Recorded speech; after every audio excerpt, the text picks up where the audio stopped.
वाणी,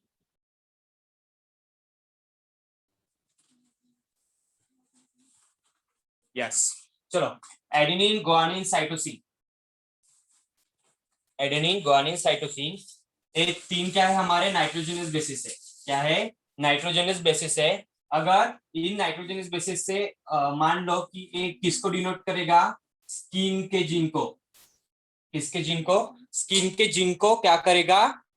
denote करेगा। सो देखो, जब स्किन के जीन होंगे तो इसमें क्या होना चाहिए? एक ही सीक्वेंस होना चाहिए। इसका अगर मान लो, ऐसे मान लेते हैं हम, हमारी मर्जी है, हमारी मर्जी है ना, तो मान लेते हैं ए होगा, जी होगा और सी होगा। एक प्रॉपर सीक्वेंस होगा उसका, प्रॉपर सीक्वेंस होगा कि जिसमें क्या होगा? एडेनिन, ग्वानिन एंड साइटोसिन होगा। सो अब अब अगर ए सी यहाँ से हट जाए और ए यहाँ से हट जाए, ए की जगह सी चला जाए और ए सी की जगह ए चला जाए, ए चला जाए, तो मुझे बताओ पहले जो हमने सीक्वेंस बोला था ए जी सी, जो हमने स्किन के लिए बोला था, तो मुझे बताओ अब ये जो सीक्वेंस होगा ये क्या हमारा, या ऐसे बोलेंगे ए जी सी, या ए भी हो सकता है, ए भी सीक्वेंस हो सकता है क्योंकि इसमें तीनों भी कोडांस है, इसमें तीनों भी कोडांस है। लेकिन यहाँ पर ए की जगह टी अगर आ गया, ए की जगह टी अगर आ गया, तो मुझे अब बताओ, जब मैंने बोला था ए सीक्वेंस हमारा स्किन का है, स्किन का है, लेकिन इसमें अब क्या ए हट गया और टी आ गया, तो सो मुझे बताओ ए स्किन का ही जीन होगा क्या? नहीं। ये फंडा समझा क्या मैंने क्या बोला? देखो, अगर मान लो तीन कोडान है, तीन कोडान से इसमें कोई भी अगर जीन हो सकता है। देखो, मैंने यहाँ पर निकाला, सी भी निकाला, ए भी निकाला, और क्या निकाला? जी भी निकाला। ऐसे कोई कुछ भी हो सकता है। लेकिन देखो यहाँ पर कौन से नाइट्रोजन बेस है? ए होना चाहिए, जी होना चाहिए, सी होना चाहिए। यहाँ पर भी है क्या? सी है, हाँ है, ए है, हाँ है, जी है। लेकिन इस सीक्वेंस में आपको ए दिख रहा है क्या? ए की जगह कौन सा है? टी आया है। तो फिर बोलो, मैं हमने जो बोला था कि तीन कोडान का हमारा एक सीक्वेंस बन गया था जिसको हमने नाम दिया था जीन। जीन कौन सा था? वो स्किन का था। तो मुझे बताओ ये हमारा स्किन का जीन होगा क्या? नहीं। होगा क्या? नहीं। हाँ, नहीं होगा। सो इसी बेसिस पर ये क्या हो गया हमारा?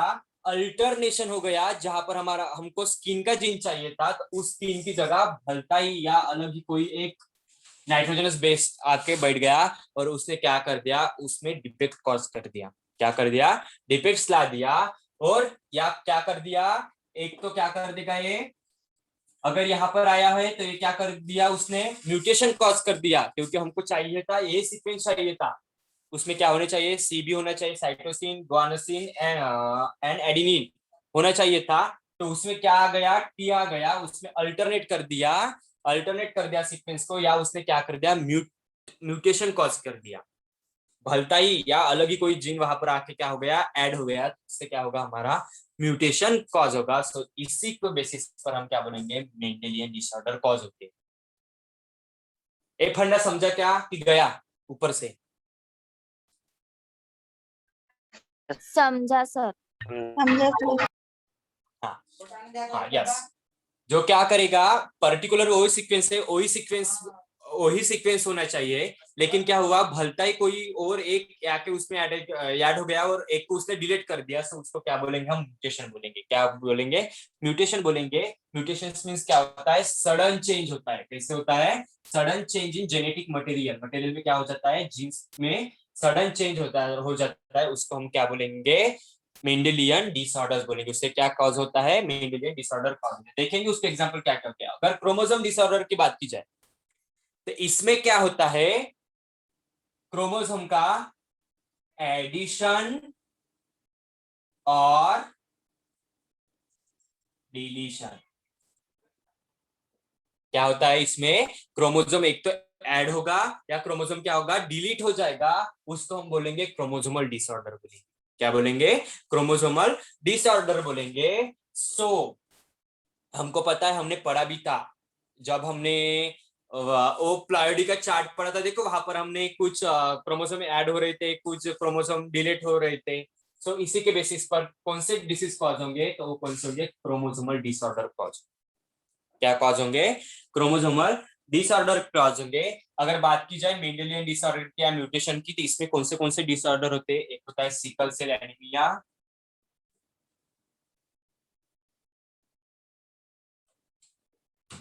Sickle cell anaemia. दूसरा होता है हमारा कलर ब्लाइंडनेस, जो हमने पढ़ लिए हैं।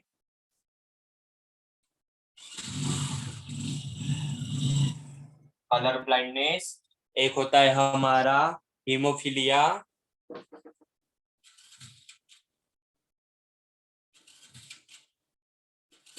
Haemophilia and थैलासेमिया। ये हमने दोनों पढ़ लिए। अब जो आपको आगे आएगा जेनेटिक डिसऑर्डर में, सो कौन सा हमको पढ़ना है, थैलासीमिया। क्या पढ़ना है, थैलासेमिया पढ़ना है। सो देखो, अगर इसकी बात की जाए तो इसके इसमें कौन से होते हैं सिंड्रोम देखने को मिलते हैं। एक होता है डाउन सिंड्रोम,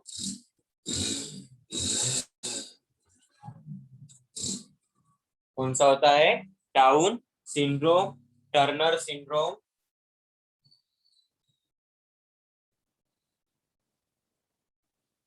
टर्नर सिंड्रोम, और एक होता है क्लाइनफेल्टर सिंड्रोम।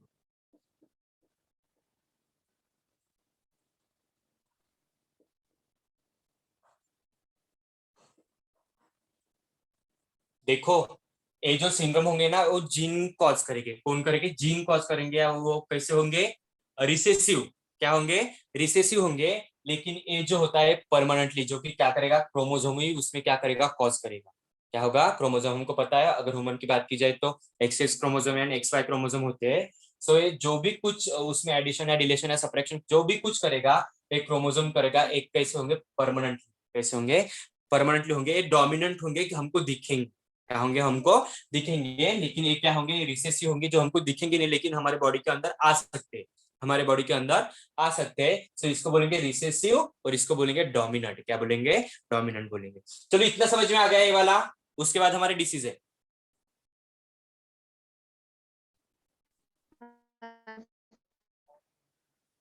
चलो इसको मैं क्लियर कर देता हूं अब।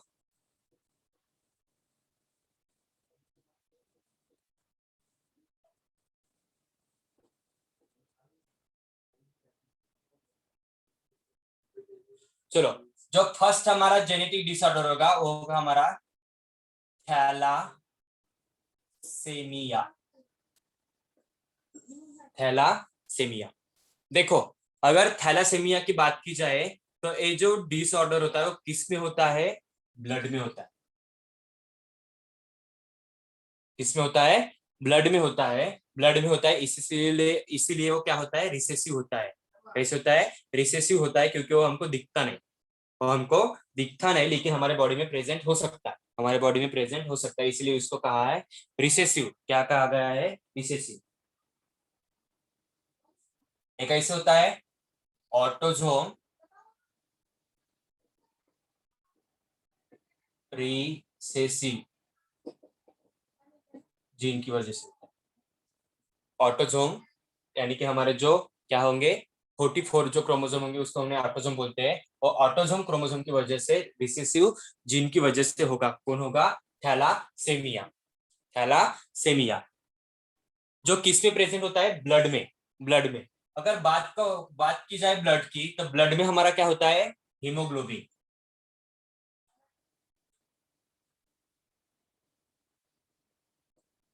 हमारे ब्लड के अंदर क्या होता है, हीमोग्लोबिन होता है, जो कि क्या होता है, रेड कलर का पिगमेंट होता है। इसीलिए हमारे ब्लड का कलर क्या होता है, रेड होता है। क्या होता है, रेड कलर का पिगमेंट होता है, इसको हम बोलेंगे हीमोग्लोबिन। क्या बोलेंगे, हीमोग्लोबिन। ये हीमोग्लोबिन क्या करता है, इस हीमोग्लोबिन में 2 टाइप के जीन होते हैं। कितने टाइप के जीन होते हैं, 2 टाइप के जीन होते हैं। देखो, ये ऑटोसोमल रिसेसिव डिसीज है, जीन रिसेसिव डिसीज बोलो। ऑटोसोम ऑटोसोमल रिसेसिव डिसीज है। जो थैलासेमिया होता है किसके अंदर प्रेजेंट होता है, ब्लड में प्रेजेंट होता है। किसमें प्रेजेंट होता है, ब्लड में। ब्लड में भी किसमें, जहां हमारा हीमोग्लोबिन होता है, हीमोग्लोबिन में ये डिसीज पाए जाते हैं। सो हीमोग्लोबिन क्या करता है, टू टाइप्स के हीमोग्लोबिन में क्या होते हैं, टू टाइप्स के जीन होते हैं। क्या होते हैं, टू टाइप्स के जीन होते हैं। एक होता है हमारा HbA1, HbA1 हीमोग्लोबिन A1, और दूसरा होता है हमारा HbA2 हीमोग्लोबिन A2। इस नाम के क्या होते हैं, टू टाइप्स के जीन होते हैं, टू टाइप्स के जीन होते हैं। सो ये जो जीन होते हैं, इनके पास क्या होती है, इनके पास क्या होती है, तो इनके पास होती है, ये क्या करते हैं, ये जो जीन होते हैं क्या करते हैं, क्रिएट करते हैं। क्या क्रिएट करते हैं, ये क्या करते हैं, क्रिएट करते हैं 4 पॉलीपेप्टाइड चेन। क्या क्रिएट करते हैं, ये जो टू जीन्स होते हैं हीमोग्लोबिन के अंदर, ये क्या करते हैं, 4 पॉलीपेप्टाइड चेन करते हैं। क्या करते हैं, 4 पॉलीपेप्टाइड चेन करते हैं। देखो, अगर इस 4 को डिवाइड किया जाए तो 2 में होगा, 2 में होगा। 2 जीन इसके पास हो गए, 2 जीन इसके पास हो गए। क्या करेंगे, 2 चेन, जीन नहीं चेन, 2 चेन इसके पास होगी, 2 चेन इसके पास होगी। सो देखो, इस 2 चेन का क्या काम होता है, 2 चेन का क्या काम होता है, जो इन्होंने 2 चेन की, तो उनको नाम दिया जाता है 2 टाइप की अल्फा चेन। जो 4 पॉलीपेप्टाइड चेन होती है, और 2 होती है अल्फा चेन, और 2 होती है बीटा चेन। क्या होती है, 2 होती है अल्फा चेन एंड 2 होती है बीटा चेन। देखो, हीमोग्लोबिन था, ब्लड के अंदर हीमोग्लोबिन था, इसमें क्या थे, 2 टाइप्स के जीन थे। कौन से थे, एक था HbA1, HbA2। ये क्या थे, हमारे जीन्स थे, जो कि किसमें प्रेजेंट थे, हीमोग्लोबिन में प्रेजेंट थे। सो ये जो जीन्स थे वो क्या क्रिएट करते हैं, 4 पॉलीपेप्टाइड चेन बनाते हैं। क्या करते हैं, 4 पॉलीपेप्टाइड चेन बनाते हैं। सो क्या करेगा, इसमें भी 4 में भी क्या होता है, डिवाइड हो जाता है। कैसे, जो चेन बनेंगे वो कैसे बनेंगे, 2 अल्फा चेन बनेंगे एंड 2 बीटा चेन। आपको अल्फा एंड बीटा अच्छे से पता, आपको अल्फा एंड बीटा अच्छे से पता है, क्योंकि आप फिजिक्स के भी स्टूडेंट हो, या मैथ के भी स्टूडेंट हो, या केमिस्ट्री के भी स्टूडेंट। तो चलो, 2 अल्फा चेन होता है, 2 बीटा चेन होता है। देखो, अब ये alpha chain and beta chain का क्या होता है, alpha chain and beta chain का क्या होता है। देखो, अगर अगर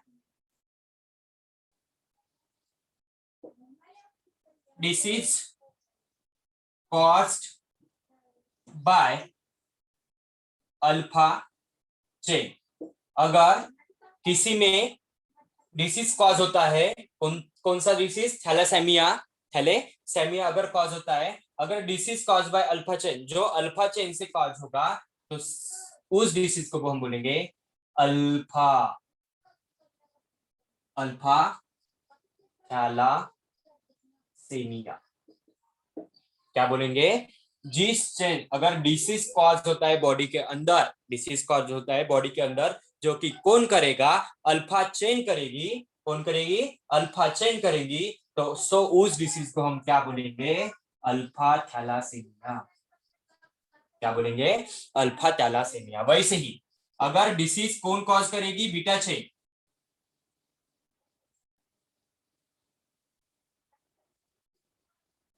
disease cause by beta chain, beta chain अगर डिसीज कॉज करेगी बीटा चेन, तो उसको हम क्या बोलेंगे, बीटा थैलासेमिया।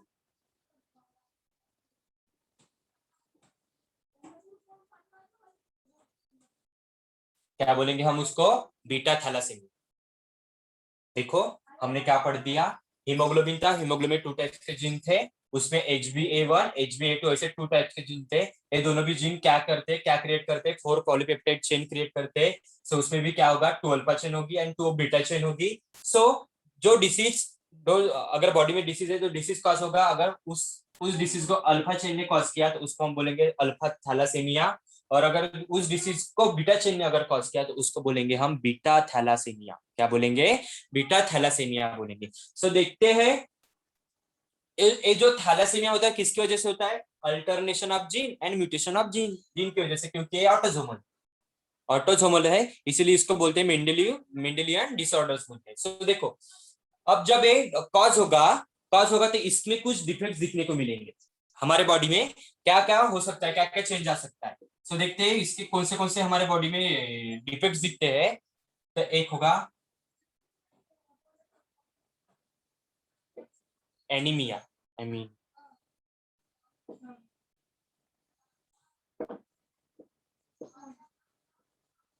एक होगा एनीमिया। दूसरा होगा हमारा, क्या होगा, हमको क्या दिखेगी? येलो स्किन दिखेगी, येलो स्किन दिखेगी। फिर क्या होगा? Change RBCs and change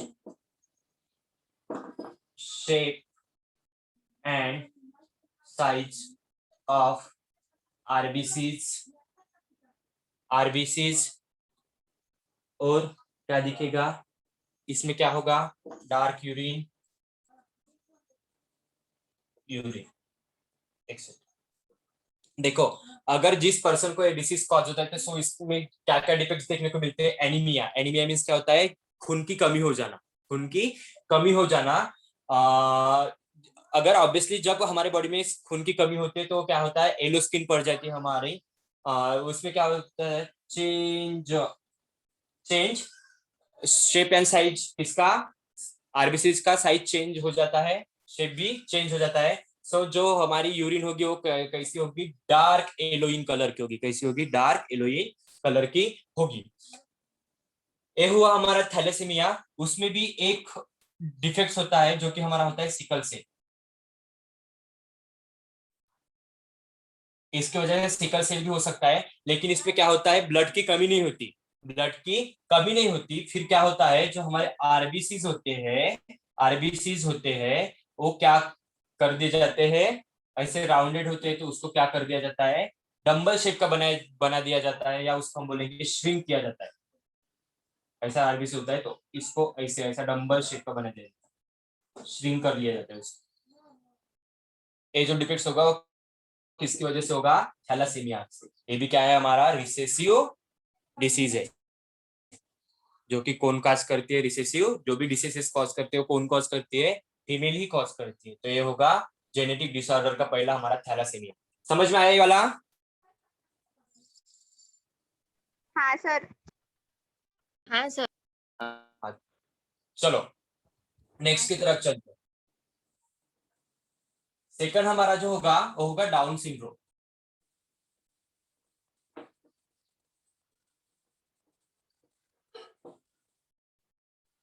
second जो हमारा होगा डिसीज होगा, अब देखो, ये था हमारा किसकी यहाँ से? मेंडेलियन डिसऑर्डर था, क्योंकि वो हमारा कैसा था? रिसेसिव था। सो ये क्या होंगे? डोमिनेंट वाले होंगे जो पूरे डायरेक्टली देखेंगे, यानी कि फिजिकली देखेंगे। सो ये कौन से होंगे? ऑटोसोमल क्रोमोसोमल, सॉरी, कैसे होंगे? Chromosomal disorder. सो देखो हमारा कौन सा होता है? Down syndrome.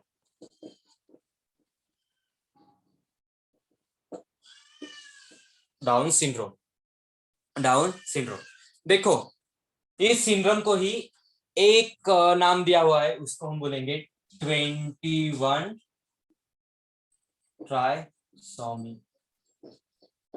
ट्राइसोमी। आपने पढ़ा था, मैंने जब आपको कहा था, जब फ्लाइडे का हमने टेबल पढ़ा था वहां पर ट्राइसोमी की एक टर्म आई थी, तो मैंने आपको बोला था कि ट्राइसोमी मीन्स क्या होता है। एक मैंने आपको वहां पर जो डिसीज बोला था वो था ट्राइसोमी, और आपको पूरे उस पे क्या क्या होता है तो आपको डिसीज एग्जाम्पल लिखने को कहा था। तो सो देखो, 21 ट्राइसोमी, देखो इसमें क्या होता है। देखो, हमको मालूम है हमारे बॉडी में कितने क्रोमोसोम होते हैं? 46 क्रोमोसोम होते हैं। कितने होते हैं? 46 क्रोमोसोम होते हैं, यानी कि कितने पेयर होती है? 23 पेयर होती है। कितनी पेयर होती है? 23 पेयर होती है। सो इसी 23 पेयर में हमारे 22 क्या होते हैं? ऑटोजोम होते हैं। और 1 पेयर यानी कि 2 क्रोमोसोम जो होते हैं कौन से होते हैं? एलोजोम या सेक्स क्रोमोसोम होते हैं। सेक्स क्रोमोसोम होते हैं। सो देखो, एक डाउन सिंड्रोम यानी कि 21 ट्राइसोमी कौन से क्रोमोसोम में पाए जाते हैं? देखो, जो हमारे ऑटोजोम होते हैं, जो हमारे ऑटोजोम होते हैं, ऑटोजोम के 21 वाला जो होगा क्रोमोसोम, कौन सा क्रोमोसोम होगा? 21 नंबर का जो क्रोमोसोम होगा, 21। देखो, मैंने क्या बोला? 46 क्रोमोसोम होते हैं। 46 यानी कि हमारे कितने पेयर हो गए? 23 पेयर हो गए। कितने पेयर हो गए? 23 पेयर हो गए। इस पेयर में 22 क्या होते हैं? ऑटोसोम होते हैं। 20 2 पेयर क्या, 2 क्रोमोसोम कैसे होते हैं? एलोसोम होते हैं, या उसको हम सेक्स क्रोमोसोम बोलते हैं। तो इस ऑटोसोम में जो 21 है, उसमें से 21 नंबर का जो क्रोमोसोम होगा, देखो पेयर में हो गए, एक क्रोमोसोम, दोनों क्रोमोसोम, ऐसे ऐसे जो क्रोमोसोम होंगे, तो इस पेयर में से जो 21 नंबर की पेयर होगी, 21 पेयर नंबर की पेयर होगी, तो इसमें क्या होता है? ऑब्वियसली सभी में क्या होते हैं? पेयर में होते हैं, तो क्या होता है? 2 क्रोमोसोम होंगे। क्या होंगे? 2 क्रोमोसोम होंगे सभी में। पर इस 21 नंबर के क्रोमोसोम में क्या आता है? एक क्रोमोसोम। देखो, मैंने इसको थोड़ा सा अलग कर देता हूं। ये हमारे नॉर्मल क्रोमोसोम थे, जो कि 2 पेयर में होने चाहिए थे, 2 होने चाहिए थे, लेकिन 21 नंबर का जो क्रोमोसोम होता है, उस क्रोमोसोम में एक क्रोमोसोम एक्स्ट्रा ऐड हो जाता है। क्या हो जाता है? एक क्रोमोसोम एक्स्ट्रा ऐड हो जाता है। सो इसी के कारण जो कोई भी बच्चा पैदा होता है, तो उसमें कौन सा डिफेक्ट आ जाता है? डाउन सिंड्रोम या 21 ट्राइसोमी। इसलिए डाउन सिंड्रोम को क्या कहा गया है? 21 ट्राइसोमी कहा गया है। क्योंकि जो 21 नंबर का जो क्रोमोसोम होता है, इसमें क्या होनी चाहिए थे? नॉर्मल हमारे 2 क्रोमोसोम होने चाहिए थे, यानी कि पेयर होनी चाहिए थी 2 क्रोमोसोम की। तो सो इसमें एक क्या हो जाता है? एक्स्ट्रा क्रोमोसोम ऐड हो जाता है। इसकी वजह से उसके बॉडी की क्या नहीं होती? हाइट नहीं बढ़ती। सो उसको क्या होगा? डाउन सिंड्रोम होगा। क्या होगा? डाउन सिंड्रोम होगा। सो एक कहां पर से आएगा? कहां पर से आएगा? देखो, कुछ कुछ ऐसी फैमिलीज भी होती है। देखो, थोड़ी मेरे तरफ ध्यान दो। कुछ कुछ ऐसी फैमिलीज होती है जिनको जल्दी बच्चे पैदा नहीं होते। उनके अगर मैरिज भी हो जाते हैं, बहुत साल लग जाते हैं, बहुत साल लग जाते हैं। पता है सभी को ऐसी फैमिलीज? हाँ सर। हाँ सर। हाँ। हाँ सर। देखो, उनको ऐसी बहुत सारी ऐसी कुछ कुछ ऐसी फैमिलीज होती है जिनको उनकी मैरिज हो जाती है, लेकिन उनको बहुत साल तक बच्चे पैदा नहीं होते। देखो, उनकी मैरिज हो गई। मान लो एक वुमेन है, उसकी मैरिज होगी एक मेल के साथ। ठीक है, ऑब्वियसली मेल के साथ होगा, जानवर जानवर के साथ तो नहीं। सो देखो, अगर उसकी शादी हो गई यानी कि 21-23 के बीच में, 21-23 के बीच में उसकी शादी हो गई। सो उनके शादी को बहुत साल हो गए, लेकिन बच्चा ही नहीं हुआ। सो देखो, अगर मान लो इस वुमेन के शादी को हो गए 20 साल, या बोलो 15 ईयर वेडिंग को। कितने साल हो गए? 15 ईयर्स। देखो, अगर 23 में उसने शादी कर ली, 23 में शादी कर लिया, आप बोल दो यहाँ पर थोड़ा एक्स्ट्रा कर दो, यानी कि कितना कर लो? 20 वगैरह कर लो, मान लेते हैं समझने के लिए। 20 वगैरह कर लो। देखो, उसकी शादी अगर 23 साल में हो गई, उसकी शादी उसका ये ईयर था, उसको इतना साल चल रहा था, उसकी शादी हो गई 23 साल। और उसके वेडिंग को क्या हुआ? शादी होके 20 साल पूरे कंप्लीट हो गए। 20 साल कंप्लीट हो गए। देखो, इसको कितना साल हुआ? 24। कितनी ईयर की हो जाएगी ये फिर? 24 ईयर की हो जाएगी ना ये, क्योंकि उसकी शादी 23 उम्र में हो गई, उसकी शादी को 20 हो गए, तो इसमें 23 में 20 को क्या करना पड़ेगा? ऐड करना पड़ेगा। सो कितने हुए? 23 साल। देखो, उसकी क्या बढ़ गई? उसकी एज बढ़ गई। यहाँ पर उस उम्र की क्या बढ़ गई? एज बढ़ गई। उस एज बढ़ने के बाद अगर 43 या 45 के बीच में अगर उसका रिप्रोडक्शन से क्या हो जाता है? रिप्रोडक्शन से क्या हो जाता है? बच्चा, यानी कि उसका ऑफस्प्रिंग अगर आ जाता है, कितनी साल में? 40, जब वो 43 या 45 के बीच में अगर उसकी एज होगी, सो अगर उसको बच्चा अगर उसको बच्चा होगा, अगर उसको उस साल में अगर उसको बच्चा होगा, वो क्या कर देता है? डाउन सिंड्रोम कॉज कर देता है। समझ में आया मेरा बोलने का मतलब क्या था? कि जब लेडीज या जब कोई भी वुमेन 43 या 45 के बीच में होती है, तब अगर उसका रिप्रोडक्शन हो जाता है, उसको बच्चा पैदा हो जाता है, तो कौन वो क्या होगा? Down syndrome. रेयर कंडीशन में है, ज्यादा नहीं है, रेयर कंडीशन में है, लेकिन वही इस साल के ही बीच में क्या हो जाता है? डाउन सिंड्रोम कॉज कर देता है। समझा ये? हाँ सर। सर। देखो, जो टीनेजर्स में हो जाते हैं उसमें ये डिफेक्ट्स नहीं पाया जाता है। अगर बच्चा, उनके शादी को 2-3 साल हो गए और बच्चा हो गया, उसमें वो डिफेक्ट्स नहीं पाता है। लेकिन अगर उमन 43 या 45 ईयर्स के बीच में होती है, जब जाके उसको बच्चा होगा, तो सबसे ज्यादा जो कॉज क्या होगा? डाउन सिंड्रोम कॉज हो सकता है। चलो, इतना समझ में आ गया? हाँ सर। हाँ सर। चलो, अब हमारे 2 रह गए हैं। बहुत इंटरेस्टिंग है, बहुत इंटरेस्टिंग है। चलो, नेक्स्ट है हमारा टर्नर सिंड्रोम।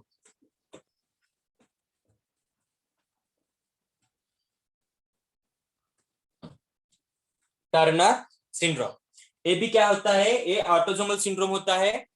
कौन कॉज करेगा? क्रोमोसोम कॉज करेगा। कौन कॉज करेगा?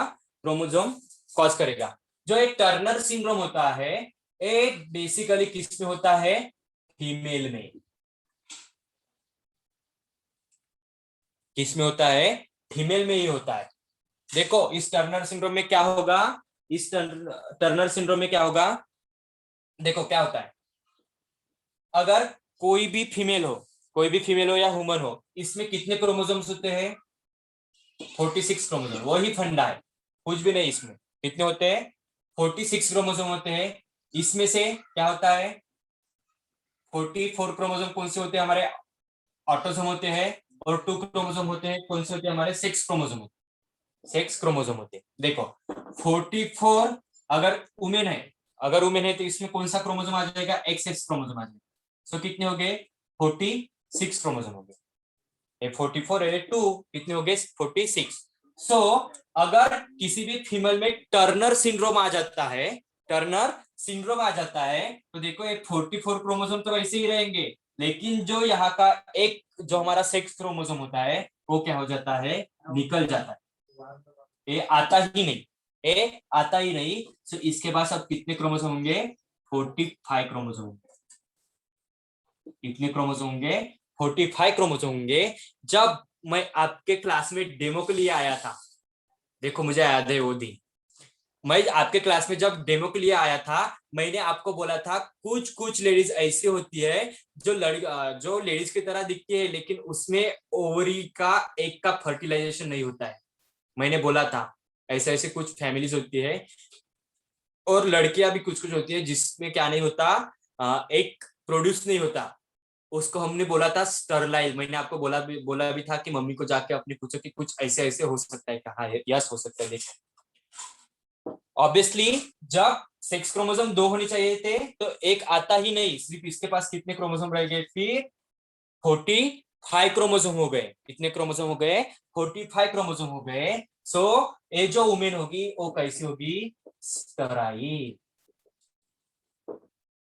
क्या नहीं, कैसी वुमेन होगी? ये स्टराइल वुमेन होगी। फिर इसमें क्या नहीं होता? Ovaries, ovaries and breast, breast का फॉर्मेशन नहीं होता। ओवरीज एंड ब्रेस्ट का फॉर्मेशन नहीं होता। अगर हो भी जाता है ये, देखो, अगर हो भी जाता है ये, लेकिन क्योंकि उसके पास 2 क्रोमोसोम होने चाहिए, तो एक ही क्रोमोसोम है, तो ये ओवरी क्या नहीं करेगी? एक का फॉर्मेशन नहीं करेगी। क्या नहीं करेगी? एक का फॉर्मेशन नहीं करेगी। तो सो वो वुमन कैसी होगी? स्टराइल वुमन होगी। कैसी वुमन होगी? स्टराइल, जो कि क्या कर नहीं सकती है? बच्चा पैदा नहीं कर सकती है। क्या नहीं कर सकती? बच्चा पैदा नहीं कर सकती। चलो, ये टर्नर सिंड्रोम समझ में आया क्या? इसमें क्या होता है? तो हाँ sir.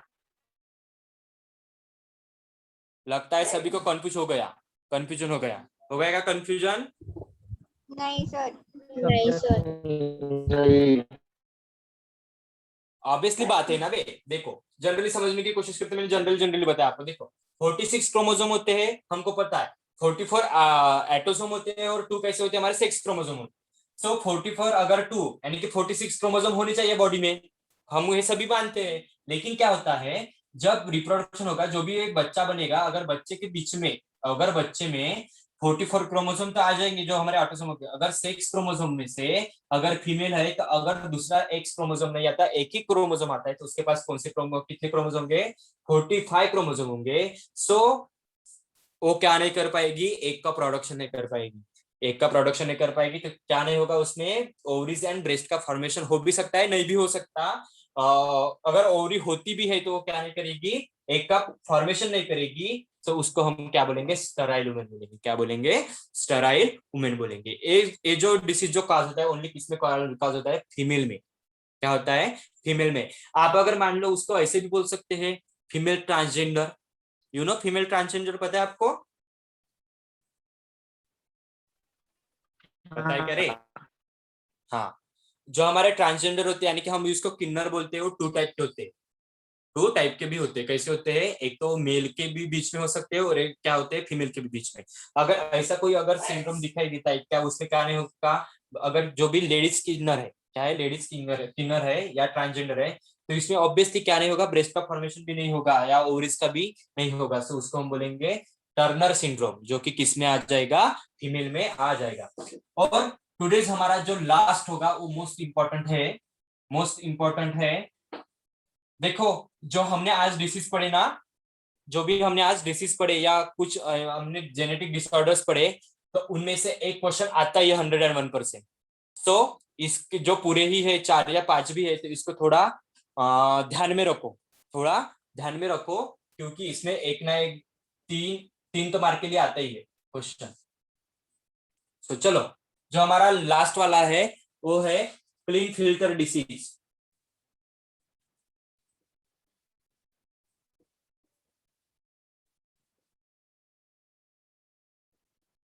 Clean filter syndrome. Clean filter syndrome. जो हमने टर्नर टर्नर सिंड्रोम बोला था, वहां पर कैसी लेडीज होती है? ट्रांसजेंडर लेडीज होती है। और यहाँ पर क्लीन फिल्टर सिंड्रोम में क्या होगा? मेल। क्या होगा? मेल। कौन होगा? मेल होगा। देखो इसमें भी क्या होता है, इसमें भी क्या होता है, बहुत जनरल है। यहाँ से कौन पैदा होगा? एक तो कौन पैदा होगा? ट्रांसजेंडर। ट्रांसजेंडर, या उसको हम बोलते हैं किन्नर, जो कि किसके बीच में होगा? मेल वाला होगा। कौन होगा? मेल वाला होगा। देखो क्या होता है, ऑब्वियसली 46 क्रोमोसोम होते हैं हमारे बॉडी के अंदर। क्या होता है? 46 क्रोमोसोम होते हैं हमारे बॉडी के अंदर। तो इसमें से क्या होते हैं? 44 हमारे ऑटोसोम, वही वही। और क्या होते हैं? 2 पेयर्स क्या होते हैं हमारी? 6 क्रोमोसोम होते हैं। क्या होते हैं? 6 क्रोमोसोम। देखो, अब ये 44 प्लस 2 कितने हुए? 46 क्रोमोसोम हुए। कितने हुए? 46 क्रोमोसोम हुए। तो देखो, जब एक क्लीन फिल्टर सिंड्रोम किसी के अंदर अगर आ जाता है, क्लीन फिल्टर सिंड्रोम किसी के अंदर अगर आ जाता है, तो वो कौन होता है, कैसे होता है? देखो, हमारे 44 ऑटोसोम होते हैं, और यहाँ पर कौन से होते हैं? मैन में कौन से होते हैं क्रोमोसोम? X and Y. जो हमारे क्या होते हैं? 6 क्रोमोसोम। क्या होते हैं? 6 क्रोमोसोम कौन से होते हैं? एक्स एंड वाई होते हैं। लेकिन अगर इसमें और एक्स अगर ऐड हो जाएगा, तो इसके पास कौन से कितने हो गए? 47 क्रोमोसोम आएंगे। सो ये जो एक्स्ट्रा एक्स ऐड होता है, इसकी वजह से मैन क्या बन जाता है? ट्रांसजेंडर बन जाता है, मेल। कौन? Extra chromosome. अब मुझे बता, जबकि पहले वो क्या था? अच्छे से मेल ही था, लेकिन ए एक्स क्रोमोसोम कहां से आया होगा? किससे आया होगा? फादर से आया होगा कि मदर से आया होगा? मदर से। यस। किससे मदर आया होगा? मदर से आया होगा। इसीलिए हमने बोला था कि जो भी डिसीज कॉज करती है, वो कौन कॉज करती है? मदर ही कॉज करती है, या फीमेल ही कॉज करती है।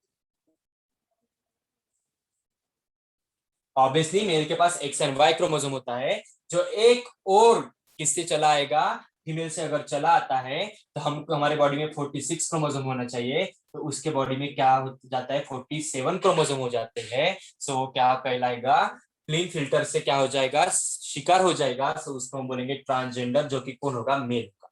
कौन होगा, मेल होगा। इस मेल की अगर बात की जाए तो इसमें क्या नहीं होता, ए बी स्टराइल होता है, स्टराइल